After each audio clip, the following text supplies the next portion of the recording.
Ang tagal naman maglakad, no? Saan, ito, si Meow Meow. 30 seconds, o game.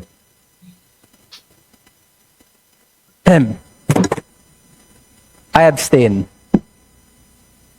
No, baka ganun lang ang kailangan. Si Marcoleta, pagkahaba-haba pa ng explanation. Gusto pang magsalita, gusto pang magpasikat ho, mga kababayan. So ngayon naman, dumito tayo. Sabi ni John Capacete, Kiko Barsaga, pag naging speaker ng Congress, baka pati Congress ipasa na rin ng taong ba? Totoo naman. Ano gagawin nun? Baka kakausapin tayo. Meow, meow, meow, meow, meow. O, tingnan nyo ho, yung mga kilos at galaw ho nitong bata na ito, na congressman, mga bossing. Lahat po ng pagpapapansin, ginagawa. Biruin mo, pasok daw doon sa opisina ni Majority Leader na si Sandro Marcos. Bigla daw sinarado yung pinto. Yung tipo bang mala FPJ, siguro idol niya si Robin Padilla. Naku, gagayahin ko nga yung yung movie ni Robin Padilla. Yung tipo bang cowboy, no? Bubuksan yung pinto, papasok. Oh. Everybody sit. Sirahang. Eto ngayon mga kababayan, hindi lang ho ito yung umiiyak, no? Hindi lang ho ito yung umiiyak mga bossing doon sa pagkakaupo na bilang House Speaker ni Boji D. Eto din ho mga kababayan, papunta na ho tayo sa main event mga bossing. Oh, ayan daw. Sabi ni Kong Pulong, no? Kulong-pulong. Kong Pulong. Ibig sabihin po congressman, no? Kong Pulong. Yan, hindi kulong-pulong. Si Representative Faustino Boji D daw ang ipapalit. Ayan, yung mga hindi pa nag-uumpisa, di ba? Walang iba kundi si Sandro.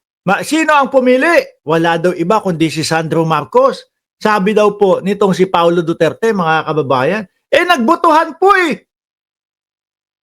Butuhan, o yan nga yung ibang mga kaalyado nyo. Bumoto, hindi bumoto, di ba? Oh, baka, ayan, ito pa lang light pa lang ho to, mga bossing. Sumasagot na yung Sandro Marcos. Light pa lang ho ito, sinasagot na po si Yotman. Si Yotman. Ito naman kasi si Marian, kung ano-ano tinatype, kino-comment dyan No, Paulo Duterte. Oh, baka style niya yon nung anak siya ng Pangulo. O yan. O trip namin. O hindi namin okay yan. Hindi ganito. O ito ang ilagay mo. Di ba? Pumapalag. Akala ko siguro nila mukhang dahil baby face itong si Congressman Sandro Marcos, mga kababayan, hindi siya papalagan. Rekta. Baka style mo yon. Ibibintang mo sa akin. Ano? Mainit siguro ang ulo ni Kong Pulong, mga bossing. Kasi nga, sabi nung kapatid niya na Vice Presidente ng Pilipinas, tumakbo ka sa pagka-House Speaker. Kaso naman, sino naman po ang boboto kay Kulong-Pulong? Kay Kong Pulong. Di ba? Sino? Ilan? 31. Si Marcoleta. O, yung Kiko Barsaga. Sino pa? Wala na hong iba, mga kababayan. Lalamunin lang din po. Ako naniniwala ho ako, mga bossing.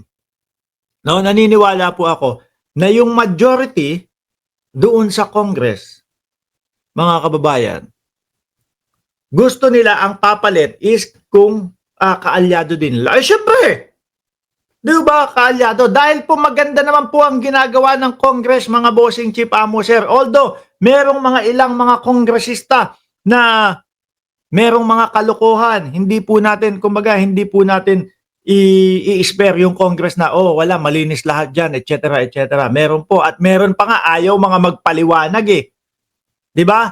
At meron pa nga po, ayun, nasa labas daw ng bansa at hindi alam kung kailan matatapos yung pag-examine sa kanya.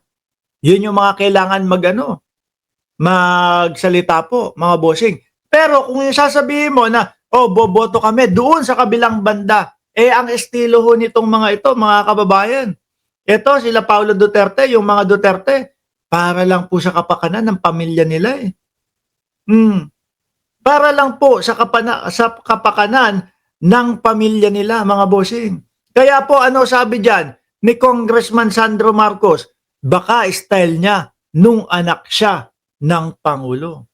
At eto pa ho, mga boss, Ngayon nung anak siya ng Pangulo, pero yan ha, di ba? Mismong narinig niyo po yan. Atras natin para mas mapakinggan ho natin ang buo, mga kababayan. ma'am, baka style ngayon nung anak siya ng Pangulo. Pero I can assure you that we are consultative with all the party leaders. Pwede mo silang tanungin. We met for plenty of weeks. Kung nagpakita sana si Kong Pulong dito sa trabaho at sa session, baka makikita din niya. But I'm sure he's busy looking for the 51 billion that was spent in his district. Arogoy! Arogoy! Pulong! Tinapa ka naman kasi. Dati pa hong napapabalita, mga boss chief amo, sir, no? Na itong si Kong Pulong, hindi daw pala pasok doon sa Congress. No? Paano magiging House Speaker ang isang pala absent sa trabaho? Di po ba? Pagpasok niyan, paano ba natin gagawin to? Ano pa pag-uusapan natin? Baka ganun lang ho, mga kababayan. Ayan, nirekta ka. Baka kaya hindi daw pumapasok, busy doon sa paghahanap ng 51 billion na ang pinagmamalaki ang ayos-ayos po ng Davao. Hindi po bumabaha yung Davao. Pag bumaha po doon, humuhupa naman na po. Wala namang baha yata na hindi humupa Di ba? Pero makita mo yung agos sa kanila, lakas. Grabe. Nung ibinalita nga yung pinost ni Sangkay Janjan, nakita ko, 4 patay dahil sa baha sa Davao. Ulitin ko lang ho, mga kababayan Ayan, magsilbing sa inyo to. Magsilbing, kumbaga, aral sa inyo to. Si Baste. Si Baste naman, bumabanat. Bumabanat din yung kay Sandro Marcos, si Baste. Wala lang. More on ad hominem ho, kapag bumanat si Baste Duterte. Pero kapag sila, binalikan, niresbakan, nito pong anak ng Pangulo, with manners, maayos na manners. Hindi yung, si Charis, basta yung ganun lang naman Diba? Hindi kagaya nung si Pulong, napupuyat daw sa kabaret. Sabi, laging absent. Sabi ni Ma'am Margie Barcebal, ayan, nakasulat Sir Mark, may namatay nga nang dahil sa baha sa Davao kahapon. Annalyn Ando. Pakinggan ho ulit natin. Masarap po sa pandinig. At mamaya po, may minura. Yun ang pagkakaintindi ko. May minura si Sandro Marcos, mga kababayan. Ma'am, baka style ngayon nung anak siya ng Pangulo. Pero I can assure you that we are consultative with all the party leaders. Pwede mo Tsaka nakita ho nating lahat, di ba, may nagbotohan o may mga nag-abstain. Ano sasabihin ni Paulo Duterte? Si Boji D daw ang ipapalit. Gusto yata ni Paulo, siya. No? Sino ang pumili? Walang iba. Kundi si Sandro Marcos, nagbintang pa. lang tanungin. We met for Kasi paano ho niya malalaman yung mga ganyan? Kung lagi namang absent. Di ba? Kung lagi po, ayun, makikita na lang natin si Kong Pulong nandoon sa loob ng beer house. Mananaksak. Pag mainit na ulo, una sasayaw-sayaw ng ganyan. Tapos pag mainit na ulo, hindi na napagbigyan. Mananaksak na, gaganon-ganon na. Uunday-unday na. Sabi ni The Gangster, mga Duterte, walang silbi, yumaman dahil sa pangungurakot, umalis na kayo dito sa Pilipinas.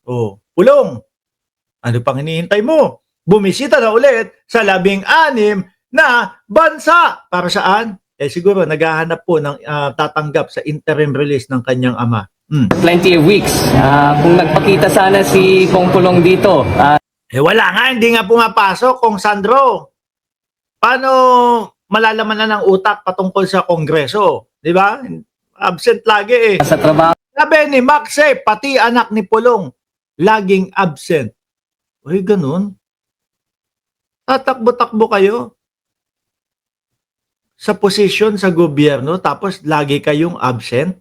Sabi ni Jack Daryl Solano, aray, sakit ang ibinalik ni Kong Sandro kay Iyotman. Mas gentleman si Kong Sandro. Mas gentleman ho. Mas may manners ho yung resback. Kaya lang, mas mahapdi at mas masakit at basag si Pulong, sabi ni Tato. Tuloy. Oh, at sa session, baka makikita din niya. But I'm sure he's busy looking for the 51 billion that was spent in his district. Oh, busy daw sa 51 billion na nagastos doon sa kanyang distrito. Walang, bakit gano'n naman? 51 billion na nga. Di ba? 51 billion na nga. Yung pondo nyo dyan, ayan, sabi, 4 patay, 4 missing. 51 billion missing din.